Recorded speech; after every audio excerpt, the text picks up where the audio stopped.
calaykum walaalayaal.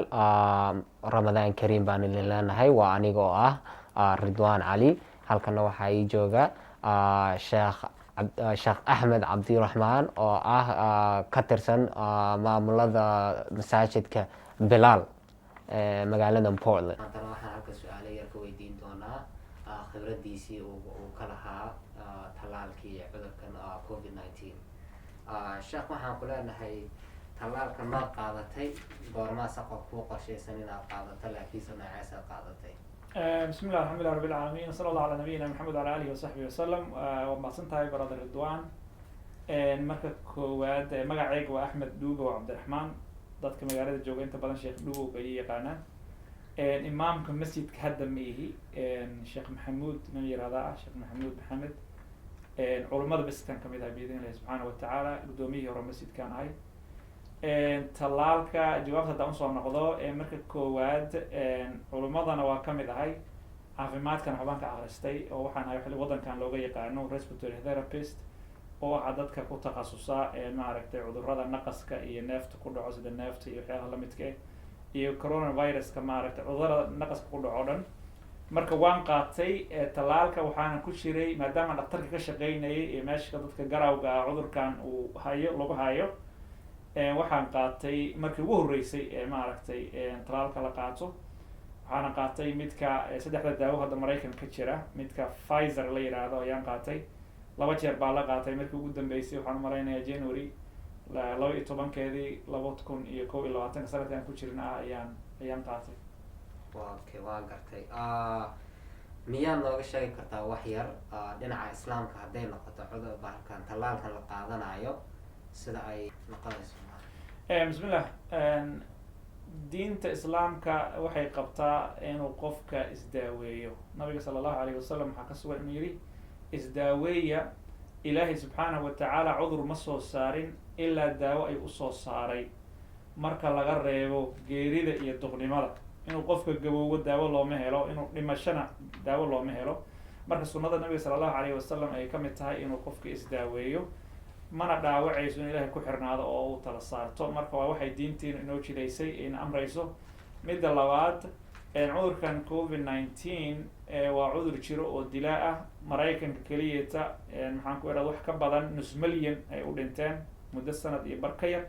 adduunkana de inta dhimatay maarata carradaas ay ka badan tahay.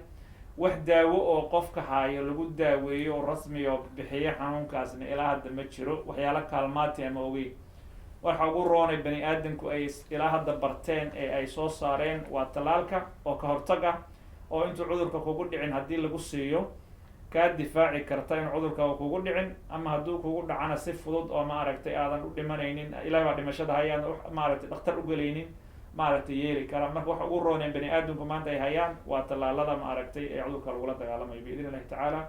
waana mudan yahay qofka muslim marka wixii uu naftiisa ku badbaadinayo inuu uu sameeyo biidn illahi subxaanahu wa tacala. waana ku talinayna mar walbana ku talinaa insha allahu tacala. nimin badan ayaa isweydiinaysa dhinaca soomaalida ha ahaatee maadaama oon hadda bishii Ramadaan ku jirno, cudurkan tallaalkiisa may qaadan karaan iyagoo sooman ama iyaguna kakay afuraan xitaa wax dhibaataa may u geysanaysaa soonkooda?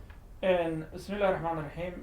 ilaahay waxaan iskale rida waa mahadsan tahay. su-aasha qof soomani tallaalka COVID-19 ma uu qaadani karaa waa su-aal aad iyo aad muhiim ah oo dad badan ay isweydiinayaan. xataa xalay nin baa isoo wacayay oo iweydiinaya igu lahaa inaan maaragtay qaataan rabaayo ma dhiba iiga imaanaya.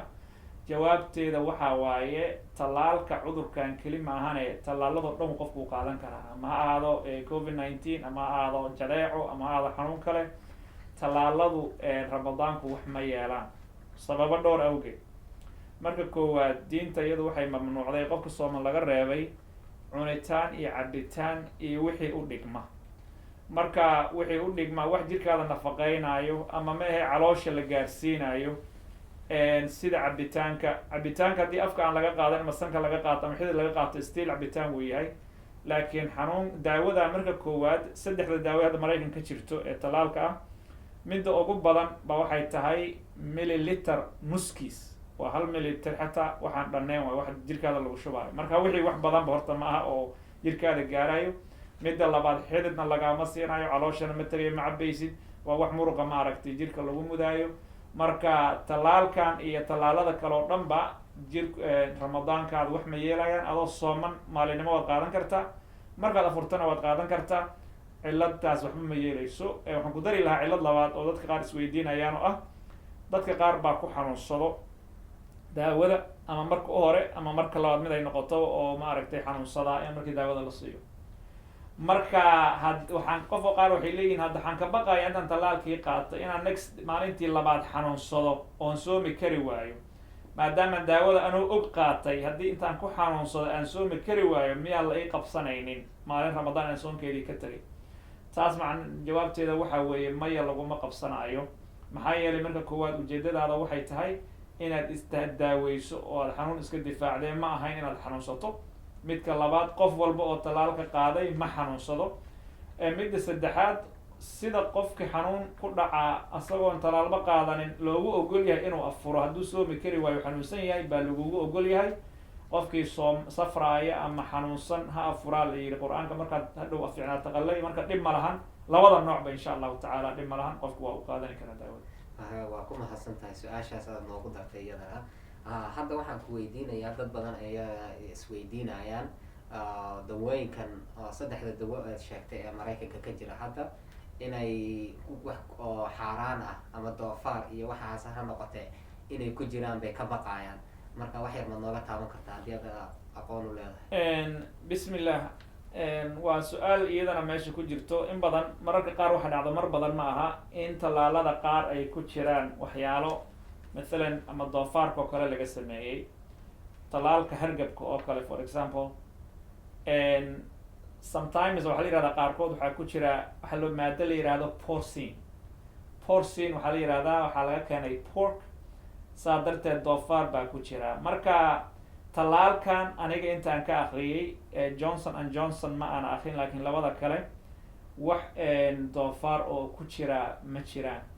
dadka yaqaanee dhakhaatiirta ahee waddanka hadda maraykan jooga ee ma aragtay ku takhasusay caafimaadkana ayagana inta aan la xiriiray kama maqlin.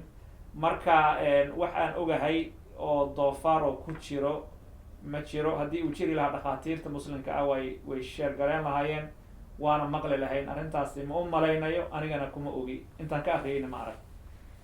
waan gartay. miyaad la hadashay wax oo asxaabtaada ah ama culimada oo masaajidka jooga ama oo xaafadii reerkiini kamid ah in aad ku dhiirigelisay inaad qaataan cudurkan, ama sidee baad ula wajahday mawduucan kolka inaad rabtid aad kala hadashid? maasha allah, ridwan khayr allah ku siiyo. waa su-aal muhiima. haa, culimada imaamka masjid sheekh maxamuud waa uu qaatay waqtiga u horreysay ee loo ogolaaday. aniga sidoo kale u horreeyay waa qaatay baan ahaa. keliya ma aha inaan qaadanay, waxaan mar walbo ma aragtay kula hadalnaa, hadday tahay jimcooyinka masjidka, hadday tahay salaadaha caadiga, hadday tahay videoyada iyo ma aragtay codadka aan dirno. inaad aragtay baa laga yaabaa midaan maalin hore soo geliyay isagoo english isagoo maaragta carabiga. marka waxaan bulshada ku dhiirigelinaa inay qaataan. maxaan ku idhaahdaay nooc walba waan awoodno aan ku gaarsiin karno. waxaana aad iyo aad u dareemayaa hadda inay dadku wax badan fahmeen oo cabsidii hore oo jirtay oo laga qabay tallaalka oo dad badan ay ka cagajiidayeen inay aad u yaraatay, bal hadda ay aad u rabaan qof walba inuu istallaalo. masjidka masjid bilaal masjid bilaal buu caakin, lakiin xagga dawladda waxaa looga diiwaan gashanay main muslim community center. hal mar baan sameynay clinic oo aan ku talagalnay dadka muslimiinta inay uga faa'idaystaan. yacni maalin gudaheeda 60 qof baa list aan haysanay, dawladana siisay. maalin gudaheed baa ay ku buuxsantay, wayna qaateen. usbuuca soo socdana markii labaad 70 qof baa iyadana insha allahu tacaala ayaa masjidka laftiisa dhexdiisa lagu tallaali doona oo qaadan doonto. si dhaqsa ay mar walbana list ay ku buuxsantaa. marka waxaan dareemayaa inay communityga aada u fahmeyn, aadna u qaadanahayaan hadda oo rabitaankoodu fiican yahay. maasha allah, aad baad ugu mahadsan tahay. guud ahaan sanadkii lasoo dhaafay ee cudurkan uu sida aadka ah u geystay dadka soomaalida ah gaar ahaan ama dadka kale ha noqotee, waxa dad buu kala xirxiray. waalidiin is arki lahaa, ciyaalkoodii arki lahayd baa sidaa u kala joogay. marka si aan waxaas aan uga dhex baxno ay dadkii isjeclaa iskugu imaan lahaayeen, marka si aad adiga hadda u taabatayba haddana maxaad ku dhiirin gelin lahayd adigoo bismi llah, arrin waa mahadsan tahay. Waxaan horta leeyahay fursadan ah tallaalaha nin walbo adduunka jooga ma haysto. walaalaheen hadda Soomaaliya joogo ama Kenya joogo ama Ethiopia joogo, fursadda intooda badan ayagoo rabaan ma haystaan. maxaa yeelay daawooyinka hadda saddexda ugu roon adduunka inta hadda la ogyahay waa kuwa Maraykan soo saaray. ayagana waxay xooga saarahayaan dadkoodii inay marka hore tallaalaan, oo dowladda ayaa wixii waddanka laga soo saaray kontaroosho. marka dadka gudaha joogo oo tallaaladii heli karo, waxaan ma aragtay horta ku dhiirigelinayna marka koowaad inay ka faa'iidaystaan tallaalkan hadda waqtiga la joogo. marka koowaad daawooyinkan waa qaali, laakiin hadda waxay nin walba u yihiin, xataa qofkaan caafimaad haysan waxay yihiin free bay u yihiin, lacag kama bixinaysa. muddada uu tallaalka freega yahay weligeed ma socon doonto. haddii uu dhammaado waxaan loo yaqaano pandemiga ama maarad crisiska cudurka jira, xaaladda ay dhammaato, marka dambe lacag buu noqon doonaa. qof canshuuris aan haysan in aanan ciyaar oga bixi karin baa dhici karta. marka intay fursad haystaan oo free uu yahay nin walbo inay ka faa'iidaystaan oo ay qaataan, arrintaas waa ku talin lahayn. xagga wax dhimaalka xanuunkan aad iyo aad buu yaryahay, malaayiin qof aa qaadatay, wax ku noqday aad bay u yaryihiin. xoogo qandho iyo kor xanuun iyo intaasna daawada inay jirkaada la tafaaculayso oo maaragtay ay saameyntii ay shaqaynayso unbay tusinaysaa. wax xanuun weyn ma aha, aniga waa qaatay. in marka ay fursadaasi ka faa'iidaystaan baan dadka u sheegaynaa. walaalaheena kale adduunka maaragtay meelihiis kala joogo, qofkii ay u saamaxayso fursadeeda heli kara, waxaan leenahay tallaalkaasi qaata. kulley meelaha qaar waa laga yaaba wadamada kale inay ka cabsanayaan tallaalo fake iyo maadaama corruption iyo musuq maasuqyo badan iyo iska jiraan, inuu qofka taxadaro oo waxa uu qaadanaya inay saxdi yihiin iska hubsado. dadka meelahaasi joogo waa fiican tahay, laakiin meeshaan aan joogno Maraykan waxa controlaya waxaan dowladda federaalka waaye. wax musuq maasuq iyo maaragtay wax lasoo khalday uu dhexgeli karana ma ahan. number walbo daawada lagu siiyey waa qoran yahay. marka insha allahu tacaala waxaan ku boorinayna inay fursadaasi muslimiinta dhammaan ka faa'iidaystaan, tallaalkana ay qaataan, ayna kalsooni buuxda ka qabaan doofaara ku jira iyo waxbay geysanaysaa inayna jirin. maxaa yeelay dadka ka qayb qaadan hayo soo saaritaanka iyo daaweyntaba dhakhaatiir muslimiin baa ka buuxa, oo mutakhasisiina oo muslimiina oo maaragtay hawshaan qabanaya. qaarkood ay weliba culamo yihiin. marka waxaan dhihi lahaa kalsooni badan baan ku qabnaa inay daawadan maaragtay ay safe tahay. wixii hore dadkii hore lagu samayn jiray iyo khiyaanadii hore ayna ku jirin, ayna afici doonto, ayna suuragelin doonto in ay bulshada u suura gasho in noloshii caadigeed soo noqoto, oo xayiraadii dhammaato, oo qofka waalidkii u tegi karo oo aan lakala baqin, oo masaajidii oo cibaadada ugu badan ka imaatay cibaadada oo lakala fogaanayo in caadi loo camiro, oo maxaan ku ihahdaa ilmihii malcamadaha iyo dugsiyada qur-aanka ay ku noqdaan. wax badan baa nagaga xiran, dhibaatooyin badan cudurkan waa geystay. marka waxaan leenahay waxa ugu dhaweeya ilaahay baa qaadi kara subxaanahu watacaala, aan kaga hortegi karno, ciriirina kaga bixi karno waxa weye inay dadku tallaalka wada qaataan. qofkii dhalinyaro isla adi xog kuma yeelaayo waa inuu eegaa waalidkiisa, waayeelada, walaalaha kale muslimiinta ee u jilicsan, uu maaragtay inuu ayaga badbaadiyo waajibay ku tahay. qofka muslimka ah wax dhib aad og tahay walaalkaa kudhic inaad ka badbaadiso wax waajib kugu waaye. asagoo eegaayo walaalihiisa dhibka ka ilaalina inuu isaga laftiisa qaato, xataa hadduu isleeyahay maaragtay adiga waxweyn kuma yeelay, hadduu xitaa isleeyahay waxaa muhiim in walaalihiisa kala eego. walow COVID-19 dad badan oo dhalinyaro uu helfaha u qaaday oo maaragtay qaar u dhintay iyo qaar maaragtay u xanuunsaday ay jiraan insha allahu tacaala. aad baad ugu mahadsan tahay su-aalaha aan ku haynay nooga jawaabtay. bulshadana waxaan kala talinaynaa sida aad sheekhaba ka maqasheen uga jawaabayo su-aalihii aan weydiinay sada arageysiima. haddii aad su-aalo kala qabtiin akhriska inaad intaad internetka uu buuxaayo intaad gashiin inaad ka akhrisatiin waa hagaagintaas. waxaa noogu dhan warkii aan su-aalihii aan u haynay sheekh Axmed. aad baad umahadsan tahay sheekh. maasha allah, aad baad riba umahadsan tahay iyo bahda maaragtay boundless media. ilaahay subxaanahu watacaala waxaan muslimiinta meel ay joogaanba u weydiinaynaa inuu maaragtay soonkeena aqbalo iyo cibaadadeena. muslimiinta in badan meelaha ay joogaan dhibaatooyin badan baa ka jiraan, oo gaajo iyo abaar iyo colaad. intaba ilaahay subxaanahu watacaala nabad hayna siiyo meelan joognabo. cudurka inta uu hayan allah ka caafiyo subxaanahu watacaala. inta u dhimatayna ilahay u naxariisto, inta weli ku dhicina ilahay ka xijaab subxaanahu watacaala. ilahay baan weydiisanaynaa. wasala allah wasalam calaa nabiyina maxamed wacala alihi wasaxbi ajmaciin.